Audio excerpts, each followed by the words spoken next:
Esse episódio do Agro e Prosa Podcast é um oferecimento da Grão Top. O tratamento ideal para o seu grão é com a Grão Top. A Grão Top trabalha com o controle de insetos em grãos e sementes armazenadas. A Grão Top, em parceria com a Ecopest Brasil, realiza os mais diversos tipos de serviços que o seu armazém ou fazenda necessita, como expurgo de grãos, profilaxia, limpeza e desinfecção de caixas d'água e manejo integrado de pragas sinantrópicas. Entre em contato com a Grão Top no site www.grãotop.com. A minha entrevistada de hoje fala lá das Minas Gerais. É a Luciana Campos, médica veterinária e coordenadora de produtos da Guabi Nutrição e Saúde Animal. E o tema da nossa entrevista será: como melhorar e aumentar a produção de ovos. Luciana Campos, seja bem-vinda. Obrigada, Divino. Um prazer falar com você. Como é que estão as coisas aí em Belo Horizonte? Uai, tá meio friozinho, começando o frio. Esse ano promete, né? Esse ano eu acho que vai ser um pouco mais frio, né? Luciana, o brasileiro faz piada de si mesmo, né? Estão chamando agora o ovo de picanha de casca. Chegou a hora do ovo. Chegou a hora do ovo, o carro do ovo vai passar. Como é que está o nosso consumo de ovos no Brasil? Olha, esse consumo ele subiu muito no último ano, né?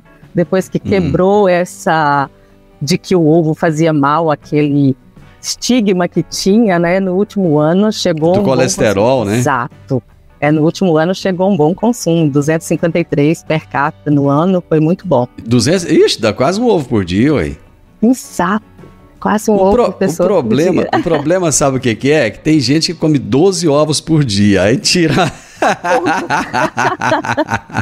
Tá comendo a mais que outro. Exatamente, aí falta ovo para alguns. Bom, mas... vamos falar dessa produção de ovos, desse aumento, né, dessa produção de ovos. Existe um período do ano, Luciana, em que as galinhas poedeiras diminuem essa produção de ovos? Ou não, é constante, o ano todo é a mesma coisa? Então, quando a ave está num manejo de luz apenas natural, as nossas aves que são soltas ou menores criações, que não estão em galpão, presas, elas vão sentir a partir do momento em que o número de horas de luz do dia diminui. Então, após aquele período, o dia maior do ano, né, que é o início do verão, a partir daí começa um decréscimo do número de horas de luz do dia. E essa ave vai sentindo aos poucos e ela interpreta que aquele ali é o momento em que ela reduz a atividade hormonal, e isso vai afetar a produção dos ovos. Isso vai ser o quê? No outono, mais ou menos, outono e inverno? Começa a ficar mais perceptível no outono e inverno, né? Que aí você já teve um período de meses aí do verão, onde vai esse decréscimo devagarinho, e aí elas já começam no outono, no inverno, já é mais perceptível essa queda de produção. Mas é possível evitar que essas perdas aconteçam? Ainda bem que é possível. Bom, é quando a gente consegue, né? Tem galpões que essas aves dormem no galpão, ou pequenos criatórios, né? A gente consegue complementar o número de horas de luz natural, complementa com luz artificial. E aí a gente consegue segurar o período ou a quantidade de postura dessas aves. A troca de ração realizada no início da postura pode interferir de alguma forma nessa quantidade de ovos que as galinhas botam? Bom, se essa ave está com o peso adequado, vamos começar que ela esteja iniciando a postura dela, iniciando o período de postura. Certo. Se ela está com o peso adequado da linhagem, se essa ração está equilibrada, balanceada nutricionalmente para isso, para esse período específico, e você tem um manejo de luz, você não vai ter queda. Mais associado não à questão da ração, e sim à luminosidade, ao período de luz natural que ela tem nesse período do ano. Deixa eu entender um pouco melhor. Quando você falou de peso, ela não pode estar nem abaixo nem acima do peso? Existe um peso ideal, é isso? Tem um peso médio determinado por cada linhagem. Isso é um peso médio de acordo com a linhagem. Às vezes aves mais leves, mais pesadas, você tem aquele peso médio que mostra quando ela vai estar mais apta, que o aparelho reprodutivo dela vai estar apto a receber o estímulo luminoso para o início da postura. Ela precisa estar naquele peso para ela iniciar com qualidade essa postura. Eu quero entender um pouco melhor essa questão da luz. Por exemplo, como é que esse número de luz interfere diretamente na reprodução desses animais? Bom, a luz ela é captada pela ave tanto pelo crânio quanto pela retina. E esse estímulo luminoso ele vai desencadear uma cascata hormonal para que a ave desenvolva, tanto vai no ovário, desenvolva a parte do aparelho reprodutor e ele promova esse estímulo e crescimento dos óvulos dessa ave. Certo. Vamos voltar lá na questão da nutrição, né? Além dessa nutrição equilibrada em cada fase que você falou, me desculpa, já começou, né? É seca, né? Então a garganta começa a sentir, né?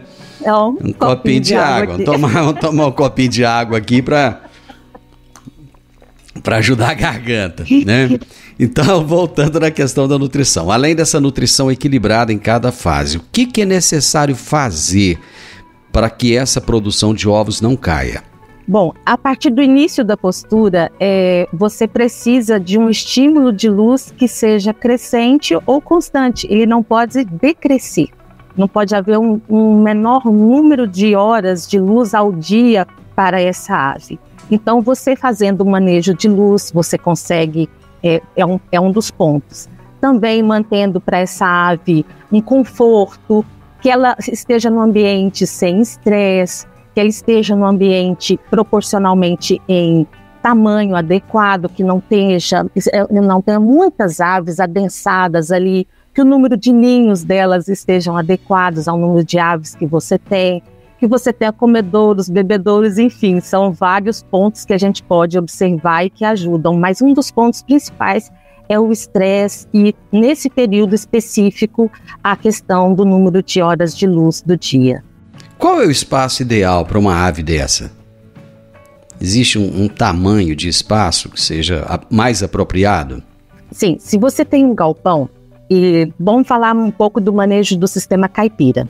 Certo. No sistema caipira, na nossa legislação, é aceito até 7 aves por metro quadrado. A gente trabalha muito próximo do que é o sistema orgânico também, indicando ali um adensamento de 5 aves por metro quadrado. Certo. Num galpão. E para uma área externa, até 2 aves, assim que essa nossa ave caipira, ela tem acesso a piquetes, então ela vai estar ali em torno de 2 aves por metro quadrado, é um bom tamanho, é o que está mais ou menos na legislação do caipira. Você falou do comedouro, do bebedouro. Muitas vezes é interessante porque a ave ela vai lá, bica, toma água, volta na comida e isso acaba sujando a água, né, de alguma maneira. Quais são os cuidados que se deve ter com o comedouro e o bebedouro? Além da quantidade, né, pelo número de aves, você ter ele sempre limpo, certo, né, sempre limpo, tanto o bebedouro quanto o comedouro, fazer uma limpeza diária do comedouro, do bebedouro dela também, para que ela tenha sempre água de boa qualidade. É primordial, porque as aves normalmente elas consomem proporcional à ração que vai dar essa nutrição, que vai nutrir adequadamente essa ave, 2 vezes a 2 vezes e meia em quantidade da ração ela consome de água. Então é muito importante esse bebedouro limpo, esse comedouro limpo.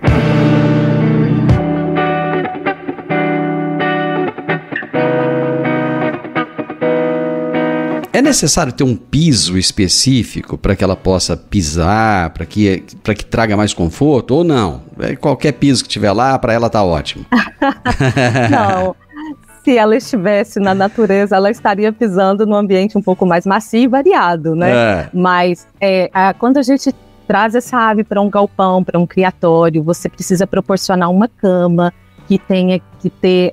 que não seja num ambiente áspero, num ambiente que possa machucar ou provocar calosidades nas patas. Então, uma cama com uma espessura mínima aí de uns 7 centímetros. Claro que vai depender da umidade local, da quantidade de aves que você tem ali no ambiente, sempre observando se essa cama está úmida, mas em torno de 10 centímetros é um bom tamanho de cama, e essa cama pode ser de maravalha, pode ser de casquinha de arroz, ou alguma outra, às vezes uma casca de café, algum que você tenha no seu local, alguma disponibilidade mais fácil.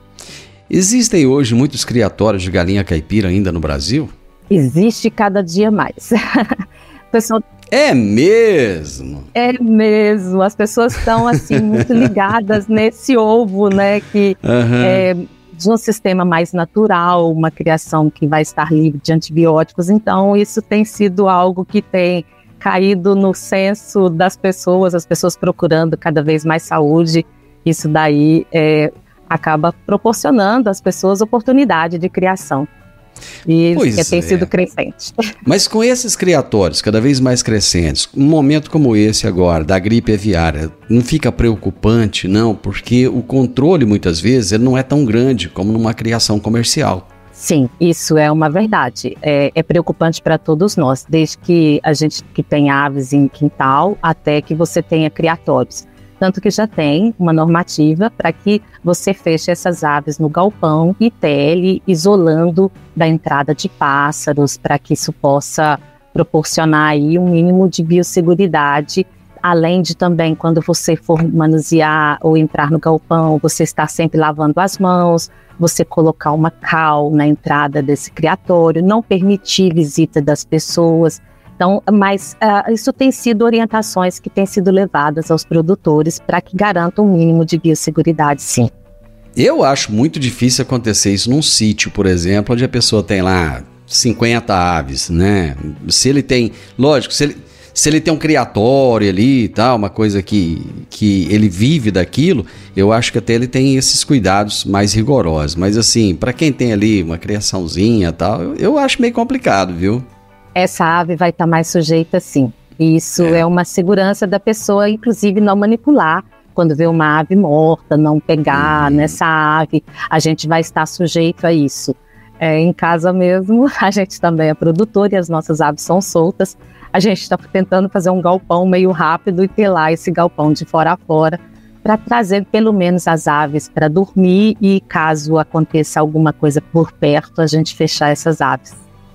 Quantas aves você tem lá no seu criatório? Olha, eu vou falar para você que a gente não está tendo muito controle, porque tem Angola, tem um punhado de aves, mas são mais de 300 aves em casa. Oh, meu Deus do céu.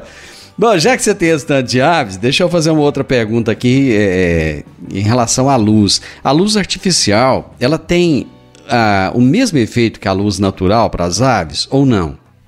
Tem, desde que você permita uma intensidade próxima, né, da luz natural, isso aí é determinado em lux, você precisa fornecer a ela a intensidade e a quantidade, né, ela complementa bem o número de horas da luz artificial em proporção à luz natural. Existe um momento ideal para que esse programa de iluminação seja implementado, Luciana?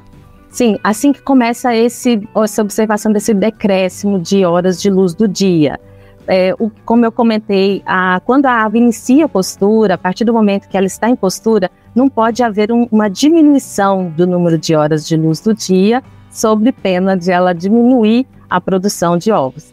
Então, a partir do momento que você começa janeiro, você já tem um pequeno decréscimo, aí você já começa. Se isso, na verdade, se você está mais longe da linha do Equador, é mais perceptível. E isso acontece, você percebe mais o número de horas decrescendo, menor número do dia mesmo, horas de luz do dia.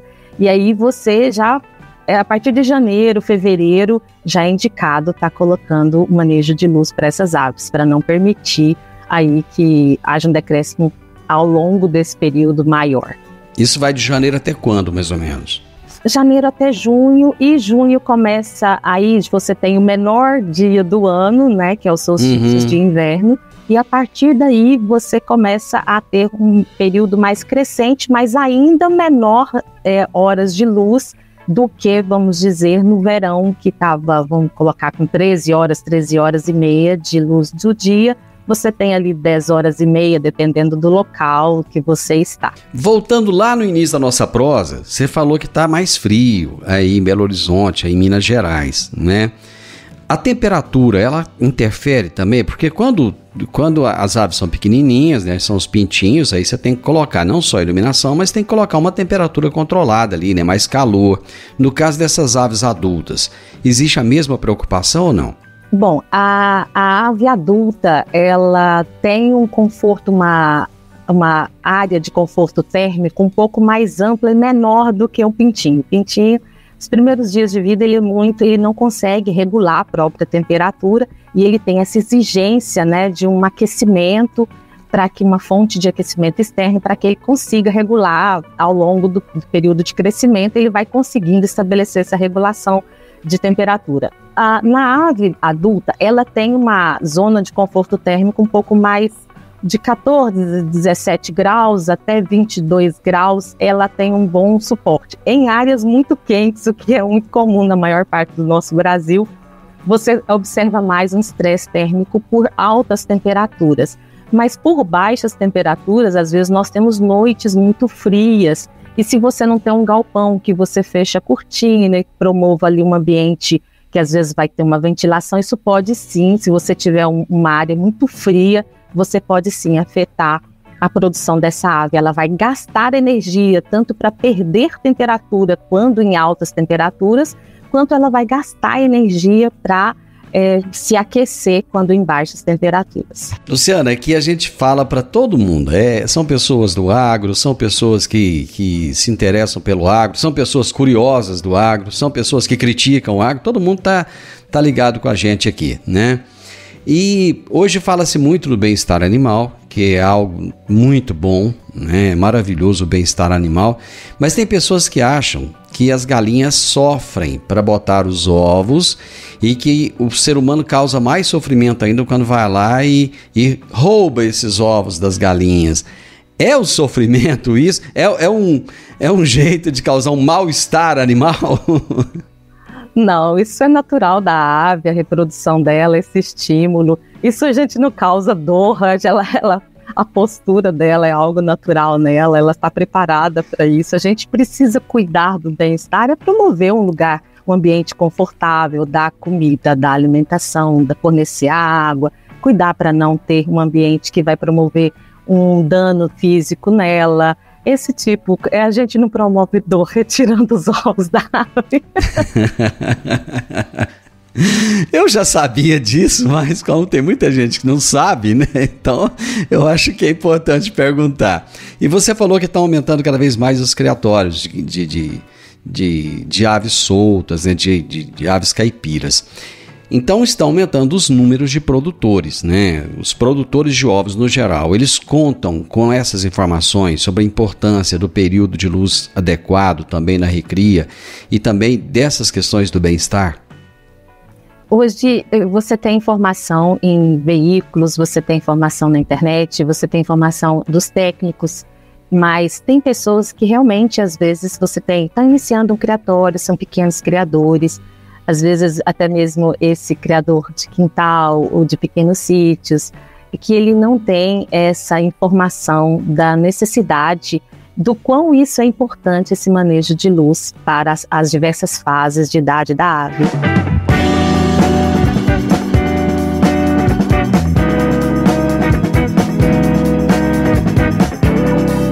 Deixa eu voltar de novo aqui na questão da ração. Existe um período certo para introduzir a ração de postura? Existe. Quando essa existe? Existe! Para você iniciar o período em que ela inicia a postura, quando você tem mais ou menos 5% desse lote em postura, é o período para você fazer a transição para essa ração de postura.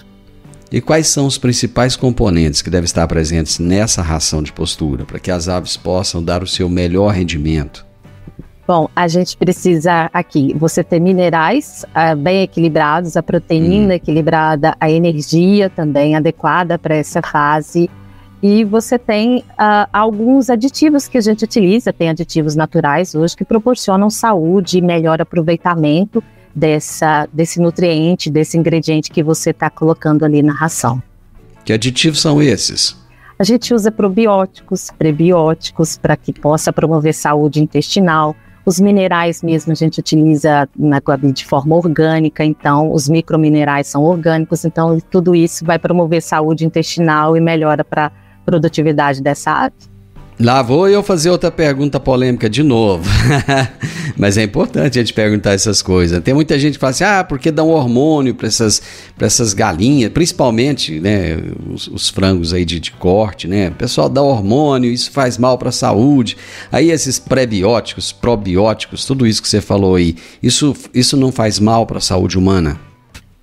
Não, são inclusive, alguns também são utilizados por nós humanos, probióticos, prebióticos, para a nossa saúde intestinal.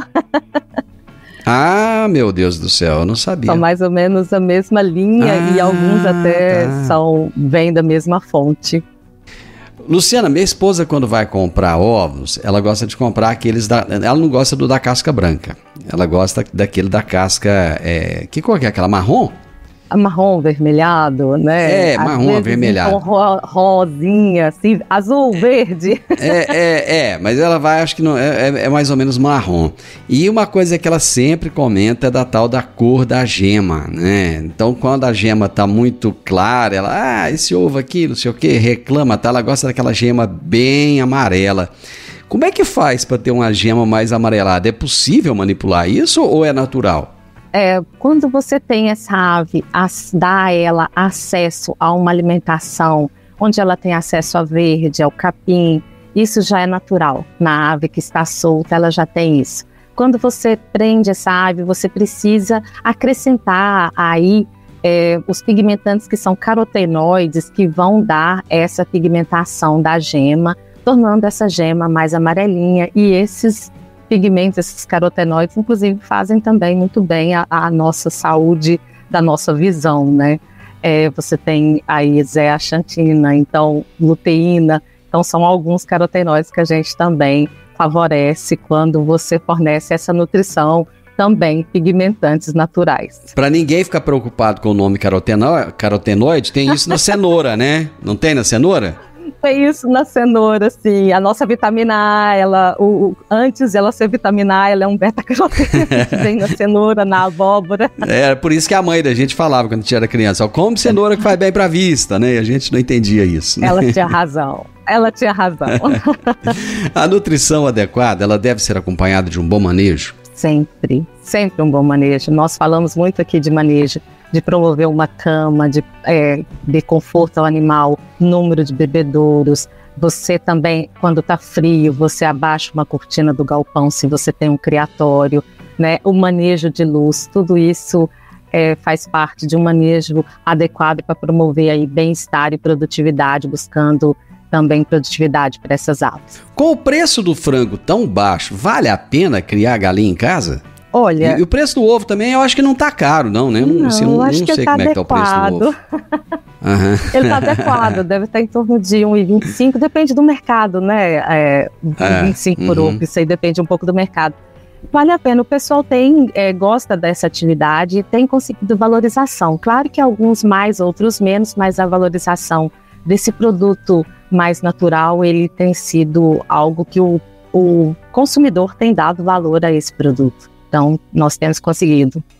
Sabe, uma coisa que eu penso, e eu não sei, posso estar errado, eu acho que muita gente cria a galinha caipira e quer ter os ovos ali, não é nem por questões financeiras, é porque isso traz uma satisfação. Isso é uma verdade. Acontece isso? Acontece. E a gente gosta, né?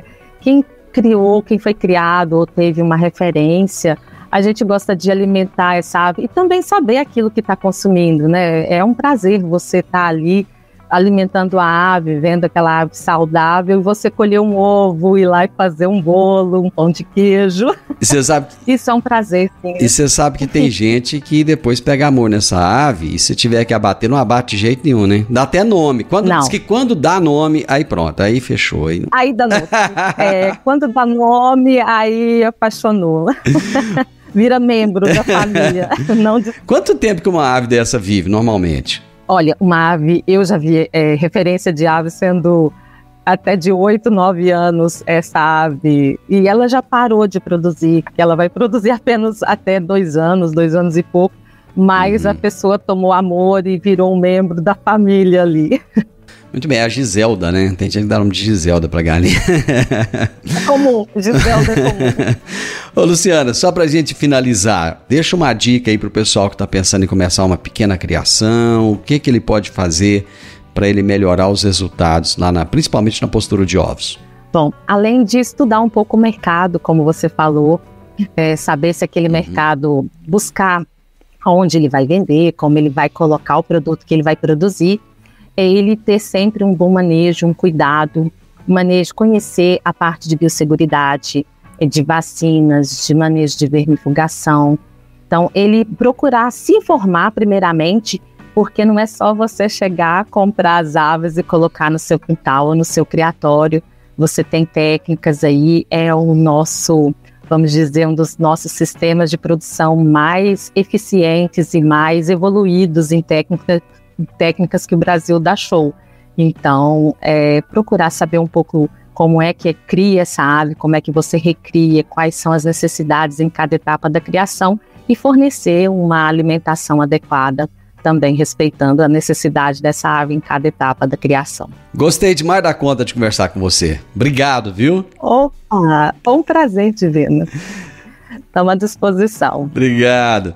Eu que agradeço. Conversei com a Luciana Campos, médica veterinária, coordenadora de produtos da Guabi Nutrição e Saúde Animal. Ô, prosa boa, viu? Prosa alegre, né? Falar de galinha caipira, foi bom demais da conta. E ela explicou pra gente como melhorar e aumentar a produção de ovos. O podcast Agro e Prosa tem o objetivo de falar do agronegócio de forma fácil, simples e descomplicada. Diariamente conversamos com os maiores atores do agro e abordamos os mais diversos assuntos de interesse de produtores rurais, técnicos, pesquisadores, profissionais da área e simpatizantes do agronegócio. Se você gosta do nosso podcast, então você pode nos ajudar. É muito simples. Basta seguir-nos nas principais plataformas de streaming e também no YouTube. Se você deixar um gostei, compartilhar os episódios e deixar um comentário, já vai nos ajudar muito a dar relevância tanto ao podcast quanto ao canal. E o mais importante de tudo, nos siga para receber notificações de novos vídeos e episódios. Um grande abraço para você e até a nossa próxima prosa.